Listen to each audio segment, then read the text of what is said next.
everyone, welcome to the OklaRoots YouTube channel. In today's tutorial, we are going to make the cutest, quickest, little scrumptious thing you've ever seen. Today, we are making the Petite Four baskets from By Annie. Look at this. This might be the most adorable little nugget I've ever made. Look how sweet this is. So this is just a little basket. I'm using vinyl and quilt cotton on this version here. And it's just vinyl or exterior. It doesn't even have to be vinyl. The pattern actually suggests quilt cotton. So exterior, lining, foam, interfacing. That's it. And it's scrappy. It's scrappy. It doesn't require a lot of materials. So you can see I used this shiny vinyl on the front. It's just got a little box bottom. And then on the inside, I have some lining. And of course, I snuck in one of these adorable little labels here. So not only is this little cutie patootie scrap friendly, super quick, and very beginner friendly, it's a free pattern. That's right, it is a free pattern. It'll cost you $0.00. I just love that. So this is an especially great pattern for beginners, for younger sewers, for anybody who's just like, I haven't been in the sewing room in a while, I don't really want to commit a whole lot of time to a project. Here you go. And it's so stinking useful. So this size is perfect for any craft room, sewing room, office, anything at all, at work, in your bathroom if you have any beauty products, anything like that. So I was just going to show you, look, this is my little store-bought holder for my clips, and I can just, oh, that's satisfying. I could fit more in here too. Look at that. Look how cute that is. And then you just take these and just put them all around your sewing room. Oh, I love it. And you can get so creative with these. I mean, besides the fact that you can use scraps of your favorite fabric. You know what I mean? A lot of times we buy fabric and we're like, I just like to look at it. And we make something with it and we love what we made, but then it's like, but it's not here, or it's over there, or it was gifted.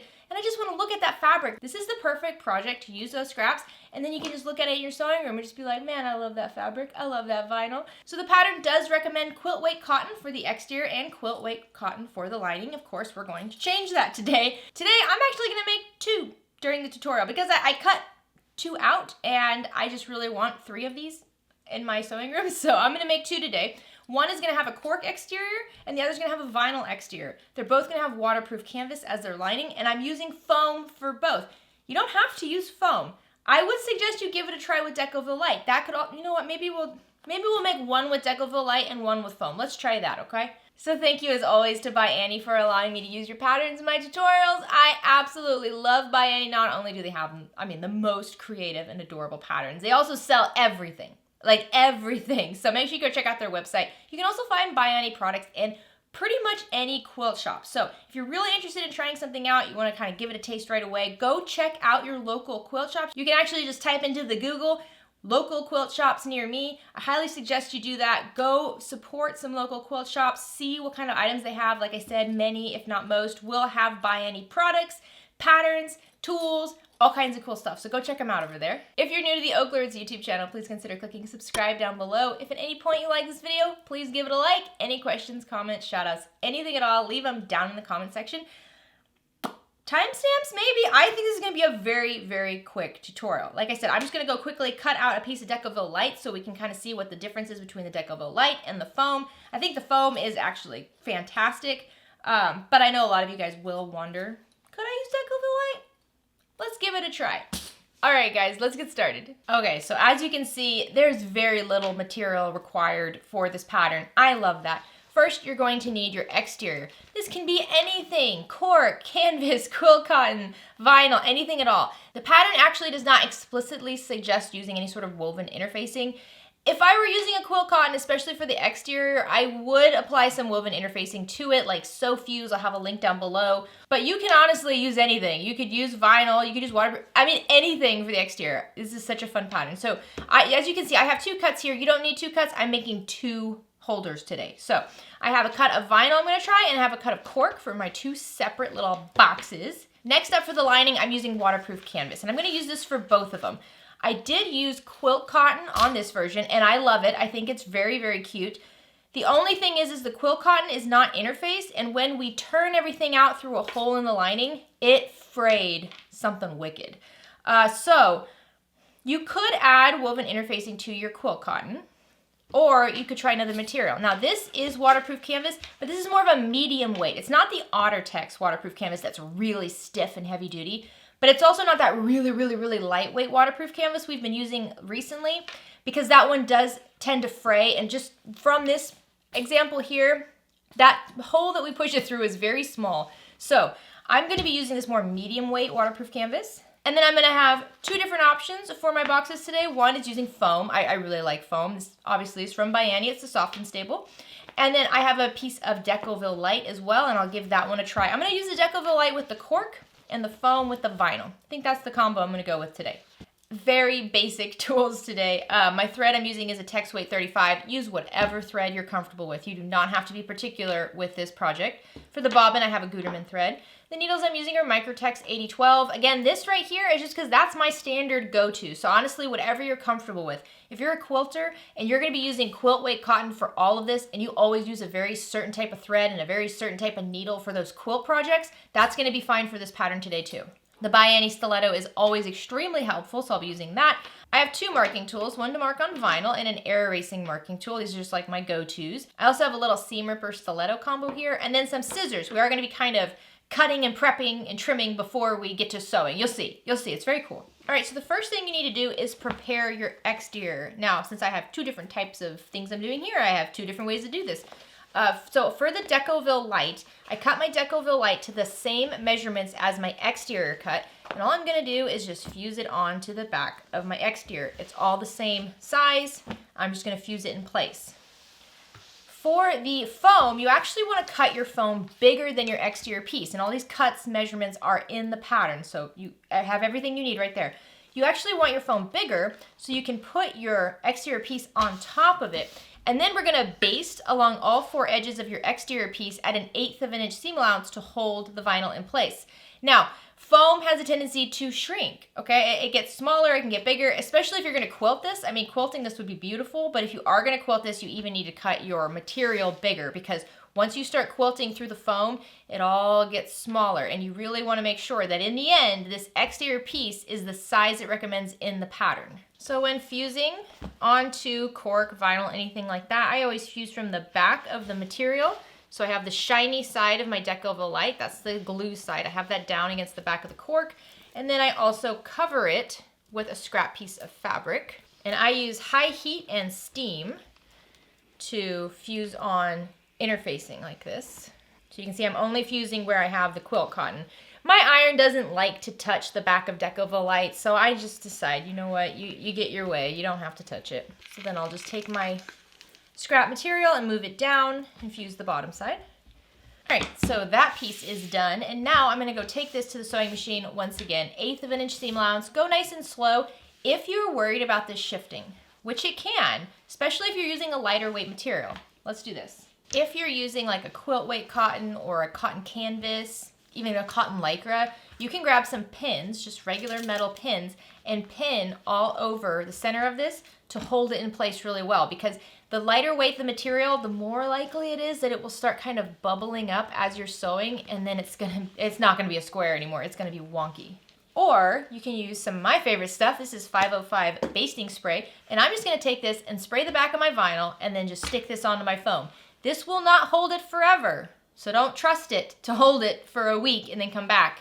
It will be gone. It is temporary, but it will hold it for now. So I just sprayed it, and now I'm just gonna push it down. There we go. So now I'm gonna take this piece to the sewing machine and baste along all four edges at 1/8 of an inch seam allowance.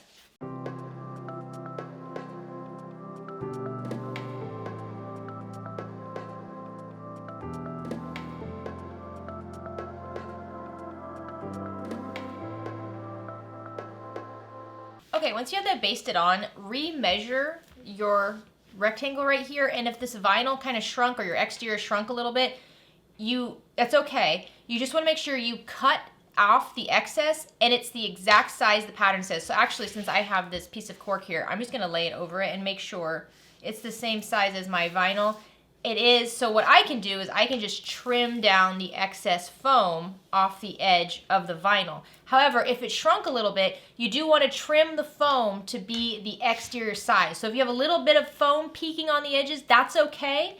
we are gonna have, you know, a 1/4 inch seam allowance. So I'm just gonna quickly trim this down. This is why we have some good scissors. Just gonna go down the whole edge, trimming down the foam.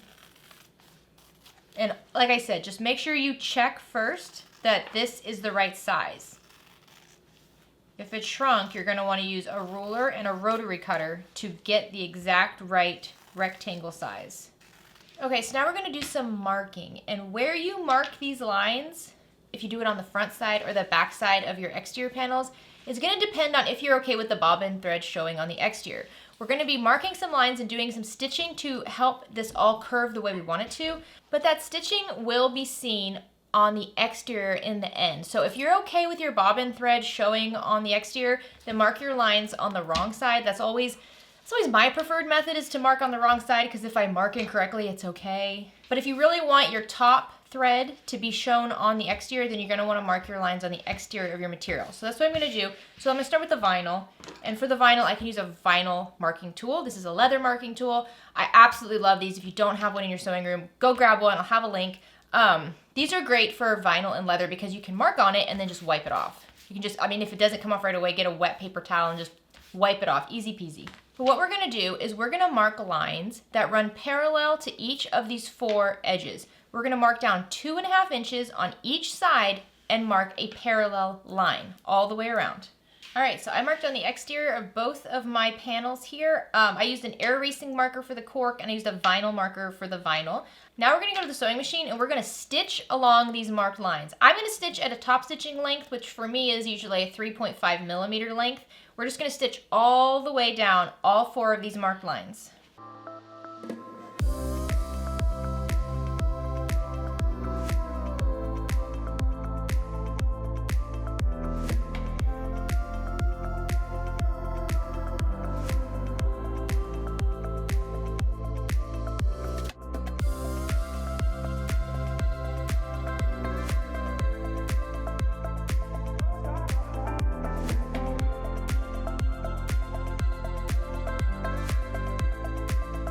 Okay, so this stitching has a lot more impact on this vinyl and foam. Oh my gosh, it's like so squishy. It's like a leather chair, you know, in a car.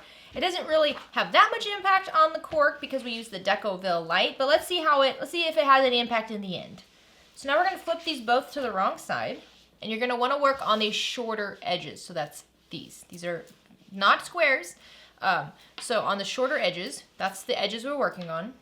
And what we're gonna do is we're gonna go to the sewing machine and we're going to stitch at a 1/4 inch seam allowance inside the shorter edge middle rectangles. So right inside. So I just use my presser foot and I line up the stitching I already made with my presser foot, and I can go around and stitch a little like 3-edged rectangle, because you don't need to stitch along this long edge. So we're gonna go right along here, stitch along the top, the side, and the bottom on the 2 middle short-edged rectangles. So here and here. We're gonna do this for both of them, okay?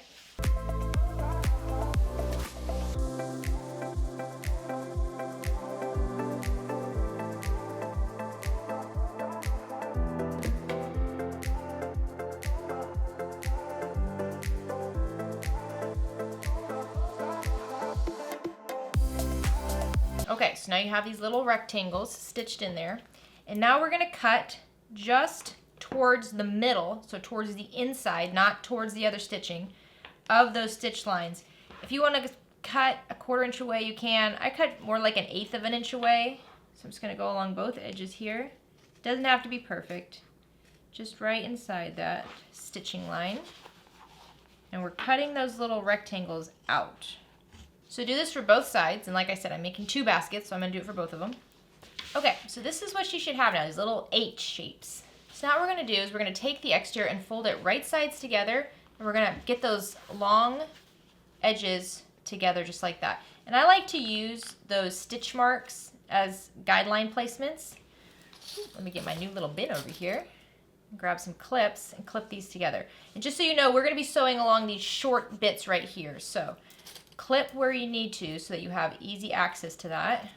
Since we kind of had to eyeball cutting this out, one of these raw edges might be a little bit longer than the other, so line up stitching. Look at your stitching lines and line up your stitching lines. And if one of these little, you know, see like down here, this little cut edge, it's a little bit further down than the top one, that's okay. That doesn't bother me. I only want to make sure my stitching marks are correct. So I'm gonna do this for both sides. So once you have these folded and clipped, we're gonna sew along these little short bits right here on the sides. Sew along each one at a 1/2 inch seam allowance.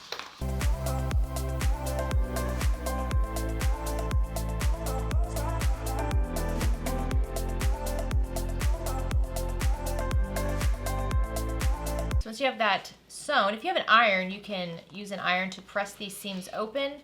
Otherwise, I just finger press them. They're so short that you should be able to keep them open when you need to. Decoville light is probably going to be the easiest one because Decoville kind of folds on itself. But we do want those seams open to make sewing the next step a little bit easier. So now what you're going to do is you're just going to fold down these edges together. Okay, so let me see if I can get you a good visual. So here's my seam pressed open, and I'm just going to fold this down. Again, material is right sides together.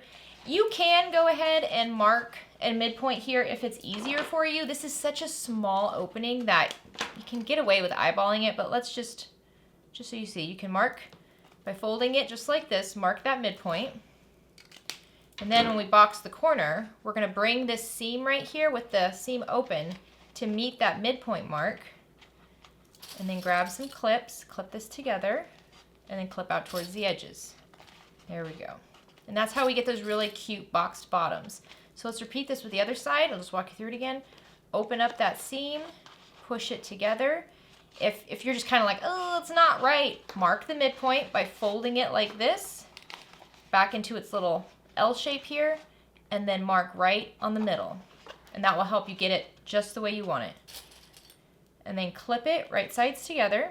All right, I'm gonna do the same thing with my vinyl and foam basket. All right, now we're gonna sew these boxed edges at a 1/4 inch seam allowance. So make sure you backstitch at the beginning and the end. If you're using a thicker vinyl, you might wanna do 2 rows of stitching just to really help reinforce it. If you do a second row of stitching, that second row is gonna go just next to the first row of stitching, but closer to the edge. Just next to it, but closer to the edge.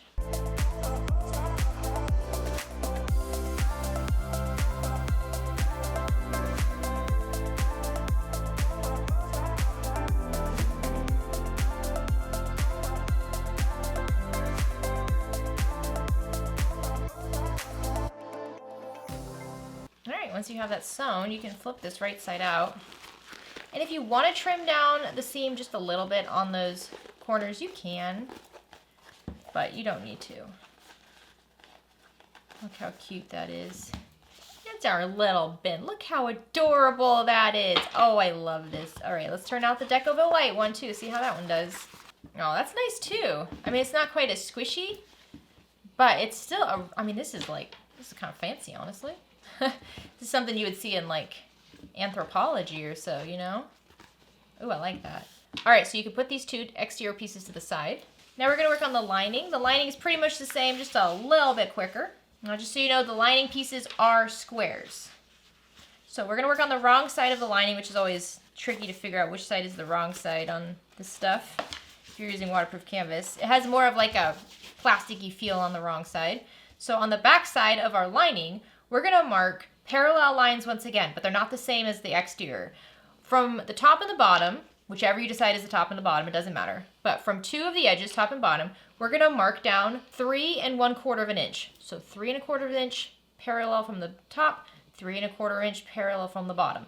And then from the sides, we're gonna mark 2 1/4 inch. 2 1/4 inch here, here, here, here. Remember, I have 2 pieces of lining because I'm making 2 different baskets. You only need 1 piece of lining. All right, so I have those marked. I'm using an air erasing marker, so I gotta be a little quick. Now what we're gonna do is we're gonna cut out on those lines the edges that have the 2 1/4 inch marks in middle rectangles. So remember, the top and the bottom, those have the further in marks. I know. If you need to, go ahead and mark an X on the ones you know you need to cut off. There we go. That'll be easier.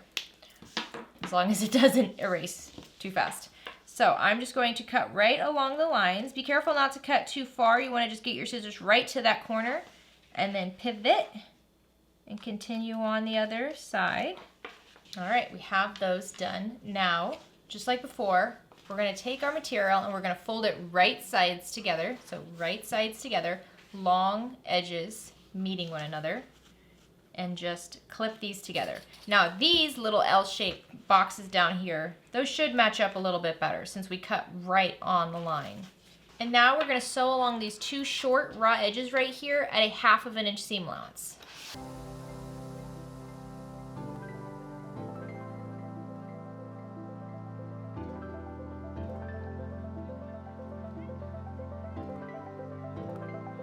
All right, just like the exterior, you can press the seams open however you'd like, with an iron, with your fingers, however you want to do it. Press the seams open and just box the bottoms again by bringing the two like longer edges of this little box bottom when you fold it right sides together. So the materials right sides together. If you need to mark the midpoint on this fold, again, you can just refold it like this, pinch right here, and that fold over right there, that's your midpoint. So you can mark it however you'd like. And then when you fold this material right sides together, make sure that seam's open and just meet up with that midpoint mark, and then clip to hold it in place. Or if you're using quilt cotton and you're more comfortable using the metal pins, you can definitely do that as well. Whatever you're comfortable with. So do this for both of your box corners. Now here's the thing. On one of these box corners, you're going to need to leave an opening to turn the whole thing right side out in just a little bit. Depending on your material, you're gonna need to leave a bigger opening. If you're using quilt cotton for everything, you can definitely just leave like a 1.5 inch opening. It needs to be centered on one of these boxed corners. 1.5 was not big enough for me, so I'm gonna leave a 2 inch opening right in the center on one of these box corners. I'm gonna use my ruler to help me mark that before I go to the machine. And then you can see I pulled out some of these little sew-in labels. I will sew these in at the very end when we close that hole, but I did want to show them to you because I forgot to show them in the beginning. These are really cool. These are just little, you see they fold over like that. They're easy to sew, they're lightweight, they're sew-in labels. This one says, "You look really pretty today," and this one says, "May contain cat hair." These are both from Lauren Mormino. She designed these, they're available in her shop, and she also has the option now for you to design and make your own, and she'll help you out with that, which is so cool because we all have something kind of fun, maybe something a little cheeky we want to put inside of our bag. So if you have the idea in your head, she's going to help you make it happen. So now let's take this to the sewing machine. On the unmarked edge, I'm going to sew at a 1/4 inch seam allowance.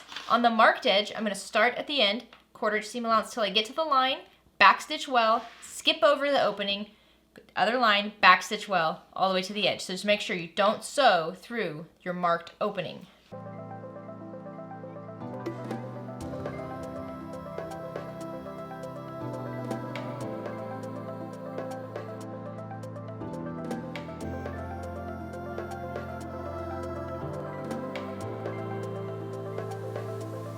All right, now we can complete our basket. I think I'm gonna put the yellow one with the vinyl.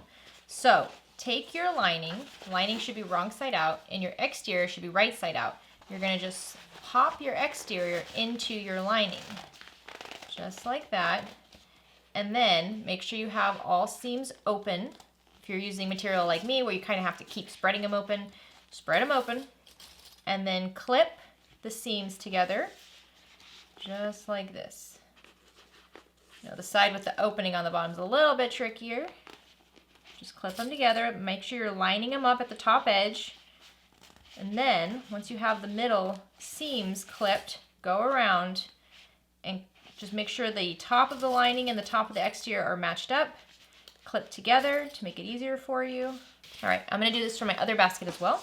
All right, once you have the top clipped, we're gonna sew around this top edge at a 1/4 inch seam allowance. This is easiest if your sewing machine has a sewing table, like a little one or a big one, but it has a table that you can take off, and then you just have the arm. So like here's the arm of the sewing machine, and the needle's right here, it goes up and down. It's better if you can do that, because then what you can do is you can take this and kind of wrap it around the arm and sew around. It's much easier to sew. If you can't do that, you're gonna wanna kind of move it out of the way and sew from the inside of your basket at a 1/4 inch seam allowance.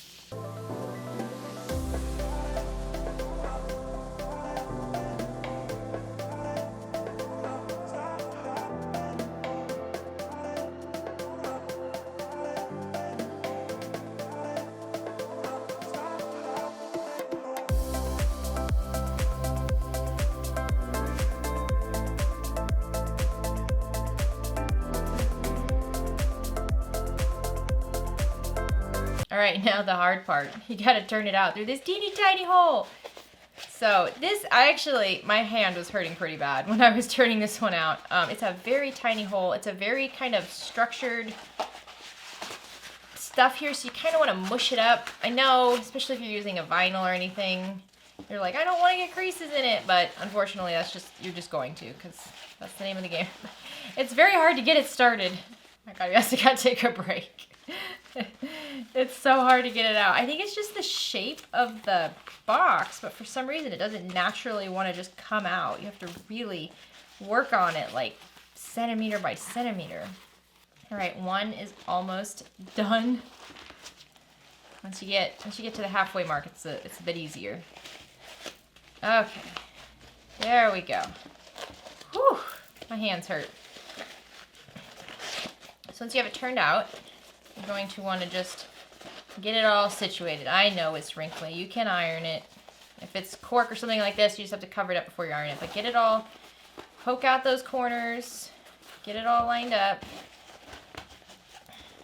All right, I'm going to set this to the side while I do it again on this one. Oh, my poor hands. Okay.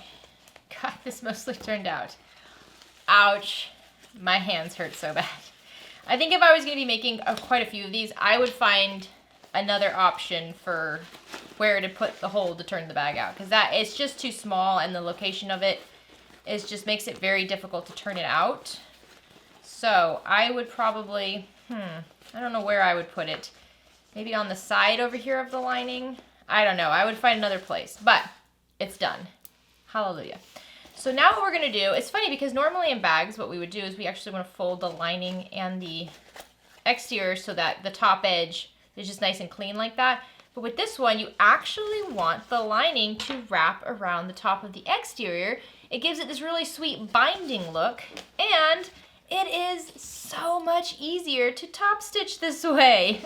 I love this. I'll be honest, I've actually done this exact same method by mistake in some other patterns because the material was so stiff. I was like, how are you supposed to get it to go back? I mean, this was when I first started sewing, but I love the way this looks. I love that little like binded top.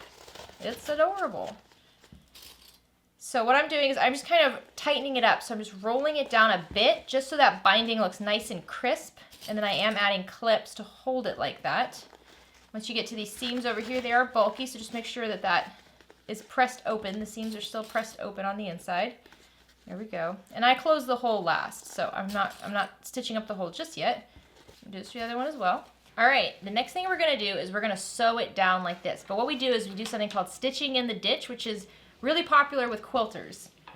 So when we top stitch this, our needle is gonna go right in this seam right here, right underneath the lining, where it connects with the exterior, just right in there. This actually makes the top stitching invisible, but it holds the whole shape of the box perfectly. So we're gonna go around and just top stitch right in the ditch around the whole top edge of each of my little baskets.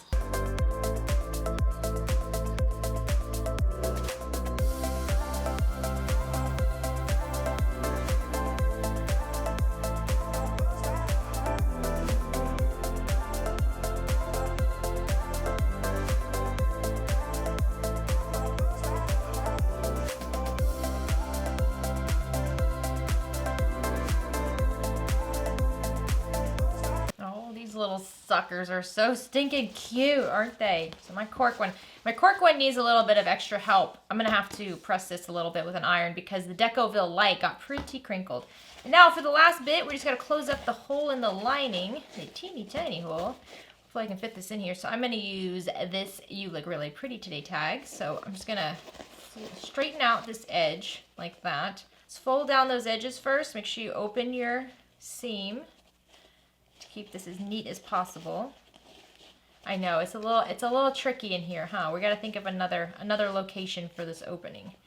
There we go. Folded it down like that. And add a couple clips. And then once it's all nice and folded, it's easier to do this. Then I'm going to take my little tag here, just kind of slide it in there. Make sure it's far enough down that, you know, it'll be caught with the stitches, but it's not so far down that we can't read the words. You got to make sure you can read the words. It's the whole point of it. Oh, it's so cute. I love these. This is also a great option if you have your own like label you want to make with, you know, your business name or anything. That's adorable. I'm gonna do the same thing with the other one. Okay, so now we're just gonna go to the machine and top stitch right along this folded down edge at 1/8 of an inch seam allowance, just making sure you're catching both edges and also your little tag if you decided to add one.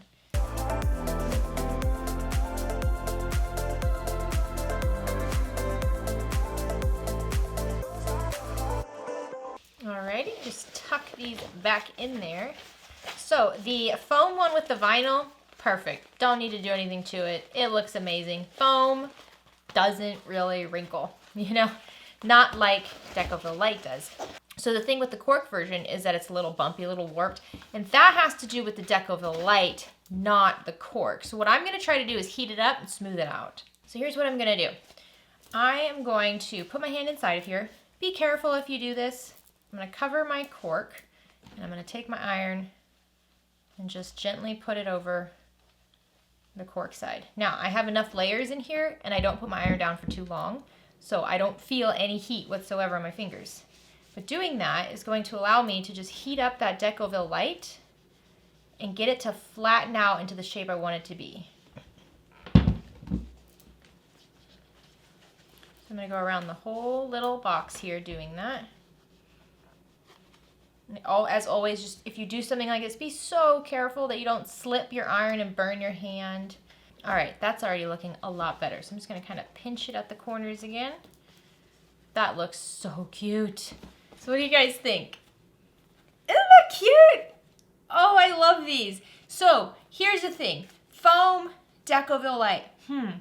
Decoville Light's gonna be a little bit more work in the end because you do have to kind of smooth out any of the wrinkles, but the Decoville Light is a lot easier to turn out through that small hole. So if you're gonna keep the opening down here, Decoville Light's gonna be less work. Foam is just so squishy. I mean, it's so sweet, it's so cute.